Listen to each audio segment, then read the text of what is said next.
Olá, tudo bem? Está começando agora mais um programa Vida e Saúde. Eu espero que você esteja bem e que possa ficar melhor depois do programa de hoje. A gente vai conversar um pouquinho sobre desmatamento e também extinção e o impacto que isso pode trazer na nossa vida. Também, como você sabe, aqui tem sempre uma boa receita para você. Hoje você aprende aqui creme brulee de manga, receita boa e o melhor, fácil e prática para você. Mas antes, a gente vai refletir um pouquinho num verso interessante que diz o seguinte: a única forma de descobrirmos o limite do possível é aventurar-se um pouco além dele, para o impossível. Que você possa sair um pouquinho aí da sua zona de conforto e experimentar a maravilhosa vontade de Deus para a sua vida, inclusive na área da saúde, fazendo mudanças, fazendo transformações que vão garantir mais qualidade para você. O programa está só começando, você sabe que pode interagir com a gente a hora que quiser. Entra lá no nosso blog, você pode seguir a gente no Instagram, receber as novidades do Vida e Saúde, versinhos motivacionais e, melhor de tudo, acompanhar o conteúdo do programa lá no blog, novotempo.com/vida e saúde. É lá que você encontra receitas como a que você aprende aqui comigo hoje. Creme brulee de manga, delícia, receita bem verão e fácil para você fazer. Temos aqui hoje dois convidados que vão nos ajudar a entender um pouquinho o assunto do desmatamento e extinção. Professora Márcia de Paula, obrigada pela participação. Obrigada pelo convite. A professora Márcia é bióloga lá no NASP Campus 1, em São Paulo, e trouxe também, junto com ela, o professor Marco Aurélio, que também é biólogo lá no NASP Campus 1, em São Paulo. Obrigada pela participação, viu, Marco? Eu que agradeço. Bom, você que gosta de fazer comida boa, anota aí os ingredientes da receita de hoje. Vai ser o seguinte aí que você vai precisar: uma manga palmer, um cubinho pequenininho assim de gengibre picadinho, 50 ml de leite de coco, uma laranja pera espremida, 4 gotas de baunilha e um pouquinho de coco ralado que a gente deu uma tostada, coco ralado queimado. Esses são os ingredientes do nosso creme brulee de manga, que também vai levar o seguinte, mais uma colher de chá de açúcar demerara. Isso é opcional, claro, se você quiser fazer só com a manga, tiver bem docinha, você que mora aí no Mato Grosso do Sul, região quente, na Bahia também tem mangas maravilhosas, Norte, Nordeste, dispensa o açúcar. Tá? Vamos combinar assim. E a gente vai começar realizando já a receita, porque hoje nós temos muita coisa para conversar com a professora Márcia e também com o professor Marco. Sobremesa sempre vai bem, né, professora Márcia? Com certeza. Docinho é tudo de bom. Docinho sempre alegra. E essa é uma receita que dá para fazer com um pouquinho de antecedência, para você não precisar ficar na cozinha o tempo inteiro e deixar na geladeira. Essa também é uma receita que você pode usar se você andou comprando equipamento novo para cozinha, um maçaricozinho assim, dá para usar para fazer no lugar do coco queimado. Aí a gente polvilha um pouquinho de açúcar demerara. Vamos lá então? Primeira coisa, a gente vai colocar aqui os ingredientes mais molhadinhos e depois eu coloco a manga. Suco de laranja. Vou colocar também o gengibre, que eu já vou picar em pedaços menores.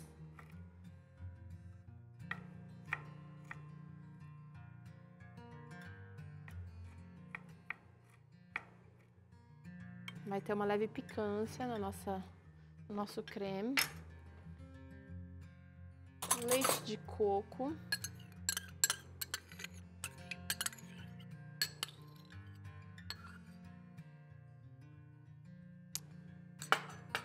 Baunilha. Baunilha eu vou colocar depois que a gente adicionar a manga. Então, acho que só tá faltando o açúcar. Vou deixar o açúcar também, porque se a manga estiver docinha, a gente dispensa o açúcar. Vamos descascar, então, a manga. E eu queria conversar um pouquinho já com a professora Márcia. tentando entender, muito se fala hoje sobre ecologia, sustentabilidade, sobre seleção de lixo, sobre os efeitos que a gente tem tido no clima por conta do desmatamento. Mas eu acho que ainda a gente pode explorar mais o assunto. O que é o desmatamento, professora Márcia? Então, o desmatamento é a destruição, a retirada de árvores e de vegetação nativa de uma determinada região. Pode ser tanto um desmatamento de cerrado, por exemplo, que é um bioma abundante aqui no Brasil, como da Mata Atlântica, como da floresta amazônica, tudo isso daí é desmatamento. Não necessariamente, então, apenas a gente sempre pensa na floresta, né? Floresta não necessariamente uma floresta. Você pode ter desmatamento, por exemplo, na Caatinga, que é uma região que tem vegetação mais arbórea, né, e tudo, mas lá também, se você derrubar aquele tipo de bioma, você também tem um desmatamento. A gente, quando pensa em desmatamento, sempre acaba pensando em grandes produções, mas existem outros fatores que podem aumentar esse desmatamento. Fala pra gente, professor Marco. A gente tem que lembrar que as principais causas são a expansão da cidade, as atividades agropecuárias, as hidrelétricas. Hoje no Brasil é um problema, porque o Brasil tem uma matriz energética baseada em eletricidade de grandes lagos, devido à topografia do Brasil ser muito plano. Então hoje, para fazer as hidrelétricas, a gente precisa então inundar grandes áreas para então fazê-las funcionar. E outro problema também são as mineradoras. A mineração hoje degrada muito o ambiente e a recuperação demora um tempo considerável para isso. Existe uma fiscalização, uma normatização para que essas explorações sejam feitas de maneira legais, mas também existem muitos caminhos que podem ser burlados, gerando então desmatamento de maneira descontrolada, assim a gente pode dizer. Como é que a gente faz para controlar isso? Como é que a gente faz para lidar com esse problema? Porque a gente precisa de energia, mas a gente também precisa da natureza.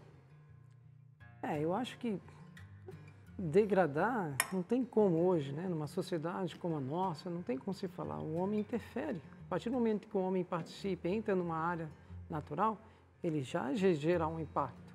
O problema é o quanto que se gera de impacto e quanto tempo se leva para se recuperar essa área.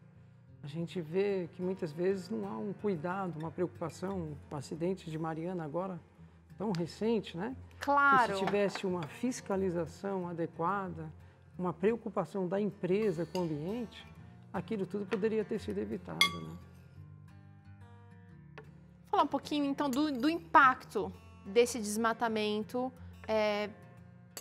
para o indivíduo, para a gente, para o nosso dia a dia.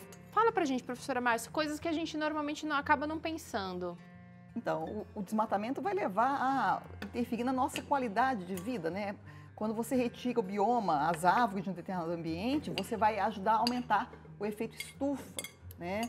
Você vai reduzir a qualidade do solo. Quando você tira uma mata de determinados locais, o solo que fica, ele fica pobre e ele não consegue se manter. A chuva vem e pode lavar aquele solo. Então, isso na beira de rios é um problema muito sério, porque é essencial que nas margens dos rios a mata fosse preservada, o bioma fosse preservado. Quando ele é retirado, o que acontece? Aquela terra aquele solo que está na beira do rio vai para dentro da água. Isso assoreia o rio e ainda leva produtos químicos como fertilizantes e outras coisas para dentro da água do rio.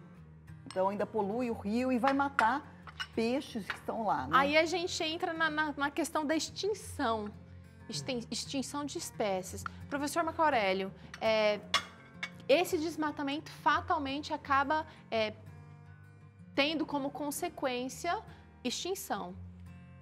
A gente tem que lembrar que extinção, a gente pode ter o que é a perda de uma espécie em um local, né? A espécie desaparece daquele ambiente por degradação do ambiente que ela precisava ter, ou muitas vezes a gente também tem uma extinção mais geral, onde a espécie desaparece do planeta como um todo, né? Hoje a gente tem um problema sério que se tem visto com os anfíbios de maneira geral. Os anfíbios têm sido o grupo de animais que mais sofrem ações de extinção, porque o ambiente como todo o planeta está se alterando. A temperatura média está ficando mais alta, a umidade está ficando menor, e isso, em parte, é dado pelo desmatamento, de maneira geral, tanto lá no Sudeste Asiático como aqui na Amazônia, né? E isso tem afetado esses organismos só como um dos exemplos que a gente poderia dar. E que impacto isso traz na minha e na sua vida? Por exemplo, usando, de repente, o exemplo do caso dos anfíbios. Quando você elimina uma espécie, você modifica todo o ecossistema, porque a gente tem um negócio chamado de teia alimentar, uma espécie se alimenta de outra, que se alimenta de outra e de outra. Quando você elimina uma espécie, você pode estar eliminando outra que se alimenta daquela. Então, você pode comprometer não só uma espécie, mas várias no meio ambiente. Ou, quem sabe, aumentar uma população que antes estava sob controle. Exatamente. Então, uma espécie também se alimenta, por exemplo, anfíbios, que o Marco Aurélio citou, sapos e rãs, se alimentam de insetos.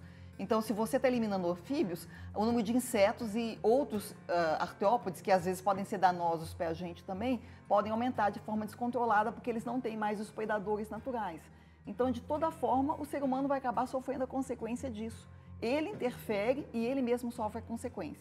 Agora, uma outra coisa interessante que a professora Márcia falou, o professor Marco Aurélio também disse aqui, é que o desmatamento, por exemplo, acontece, entre outros motivos, por causa do crescimento da agropecuária.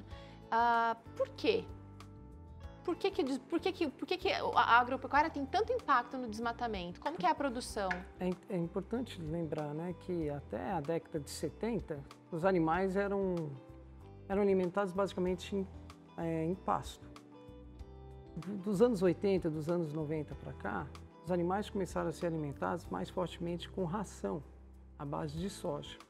Então, hoje você precisa desmatar por dois motivos. Primeiro, para deixar o gado circulando. E segundo, para plantar soja para poder alimentar esses animais. Então, o impacto de degradação é gigantesco. Existe algum cálculo que a gente tem de produção animal e comparado com a produção... Existe um cálculo, assim, geral, grosseiro, mas diz que para cada quilo de proteína animal gerada, é preciso consumir 10 quilos de material vegetal. Então, essa proporção, né, é bastante grande, né? Se a gente pensar que se as pessoas se alimentassem mais de material vegetal, talvez o impacto seria menor sobre o ambiente, né? E pensando nisso, a gente tira um pouquinho a responsabilidade das grandes empresas, dos grandes produtores, e eu começo a pensar o que eu posso fazer, o que você pode fazer para diminuir esse avanço do desmatamento e também da extinção de espécies. A professora Márcia, dá para a gente algumas dicas do que o indivíduo pode fazer em casa ou no dia a dia para ajudar? Nossa, tem muitas coisas que podem ser feitas.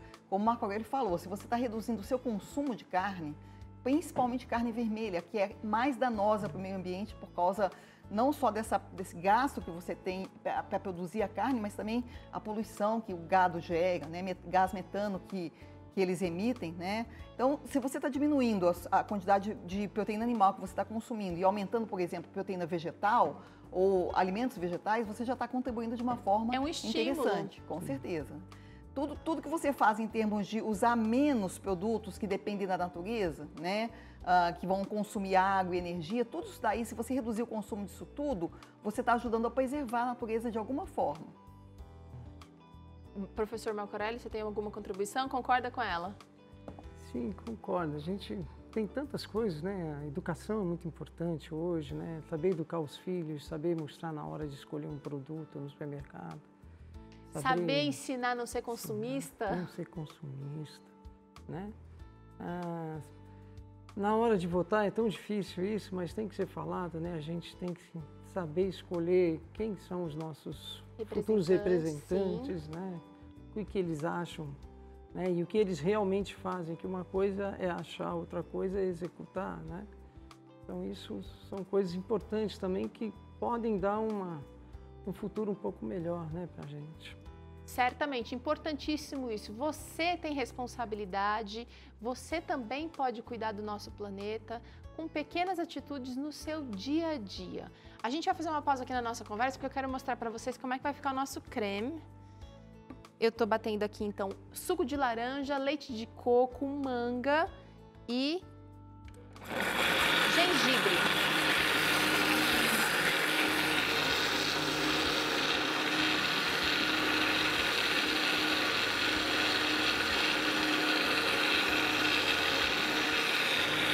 Pode bater bem até virar um creme, deixar toda a manga dissolvida.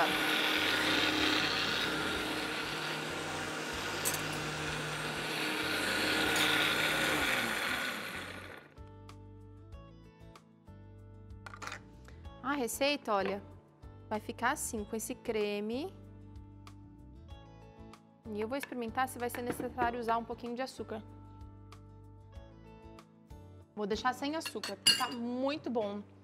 Vou colocar apenas a baunilha para finalizar e misturar então.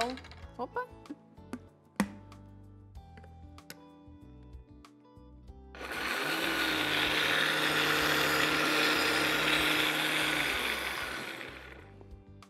Aromatizar. Muito bem, isso aqui vai para potinhos. E aí eu vou levar para gelar.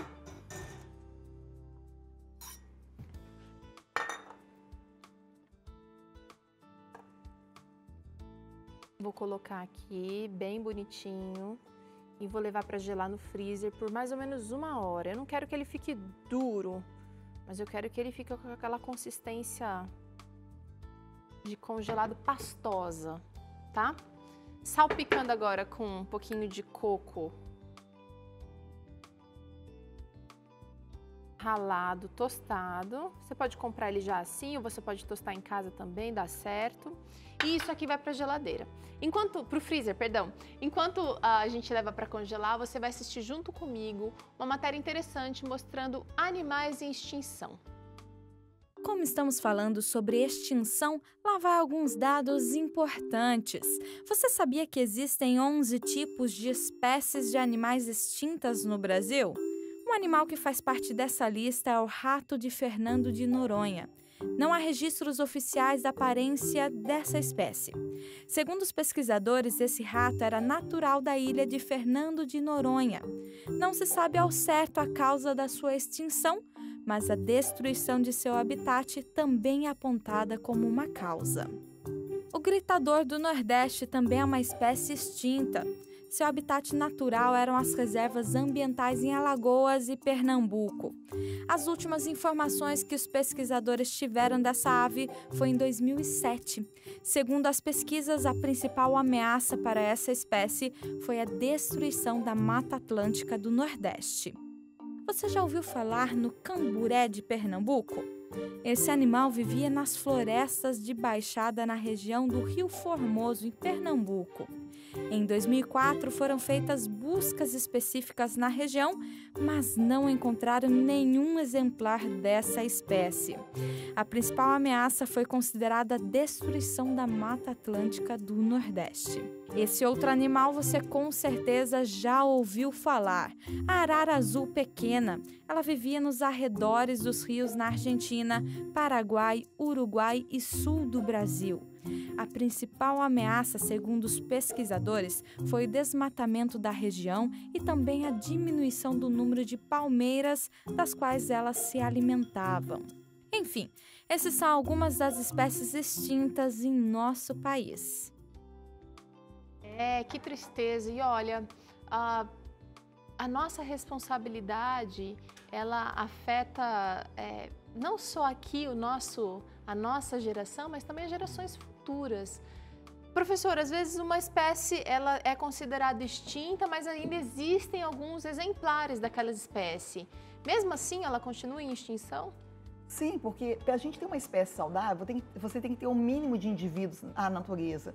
Se a população ficar muito pequena, o que acontece? Eles começam a se cruzar entre si e ficam muito homogêneos, muito parecidos. É aquela coisa que acontece quando você tem cachorros, uma ninhada de cachorros se cruzando entre si. Começam a nascer crias com defeitos genéticos. Então isso acontece na natureza também. Se o número de indivíduos numa população ficar muito pequeno, aquela espécie vai, cedo ou tarde, vai acabar sendo extinta. E lembrando que geralmente a extinção da espécie animal acontece por causa da destruição do habitat dela. Então, a espécie não é que nem o homem. Não tem lugar para morar aqui, eu me mudo para lá. Não. A espécie está acostumada, por exemplo, ela vive na Mata Atlântica. Então, se ela for se alimenta das se coisas daquilo, locais. ela não vai se acostumar, aí vai mudar para outro lugar e começar a comer outra coisa. Algumas espécies conseguem fazer isso. São aquelas que se adaptam à presença do homem, mas a maioria não consegue e aí elas são extintas. E existem casos também de plantas que a gente pode ver que também modificam o ambiente, professor? É um problema sério que a gente tem em qualquer parte do mundo, a chamada introdução de espécies. Então, a gente às vezes nem percebe, né, o simples carregar de uma planta de um lugar para outro, quanto isso pode ser danoso. Um exemplo clássico que a gente tem no Brasil é o caso da braquiária. O cerrado, desde a década de 70, começou a ser retirado para o plantio da soja. E plantar o quê? Não tirou o cerrado e se plantava a soja. Associado à soja também veio a criação de gado. E aí se trouxe de fora algumas espécies de gramíneas da África que tinham um crescimento mais agressivo. Entre elas estão algumas espécies de braquiária. E elas foram colocadas lá e elas produzem muitas sementes. E aí o vento leva essas sementes e aí acaba contaminando as outras áreas naturais ao redor do cultivo. Então hoje um problema sério no Brasil inteiro é o desenvolvimento dessa planta exótica que vem crescendo muito rápido em cima das áreas naturais e destruindo. Desmata mesmo. E ela vai crescendo em cima das outras e mata as nativas. Então, vocês acreditam que é possível o homem se beneficiar do cultivo, até da agropecuária, mantendo, respeitando os limites da natureza? Sim, sim. Isso é provado, né, através da cultura orgânica e das mais variáveis formas que tem hoje em volta da cultura orgânica, isso é possível. O problema é nós conseguirmos atender a demanda da população mundial, que é muito grande hoje. Então hoje, por mais que você queira, ainda é difícil. Mas eu acho que a ciência tem que avançar na busca de soluções para que se produza mais com menor impacto, para que se possa recuperar melhor as áreas que já foram degradadas. Olha, a professora Márcia deu uma dica muito simples aqui, simplesmente a diminuição do consumo de alimentos de origem animal, especialmente da carne vermelha, do boi, né, alimentos de origem bovina, realmente vão ajudar a diminuir esse impacto do desmatamento, diminuir então a produção da agropecuária. E você pode tomar essa atitude quando você tem consciência de que os seus atos do dia a dia fazem diferença e podem transformar.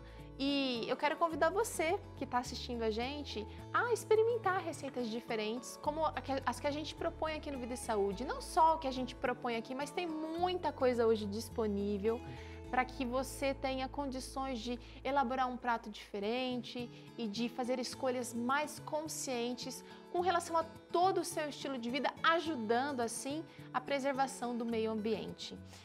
Eu quero convidar vocês agora para degustar a nossa receitinha aqui de hoje. Creme brulee de manga, olha que delícia. Vou pedir, eu deixei por 1 hora no freezer, professora Márcia, por favor. Depois a gente já tirou do freezer e colocou na geladeira, só para ele dar aquela amolecida para a gente provar.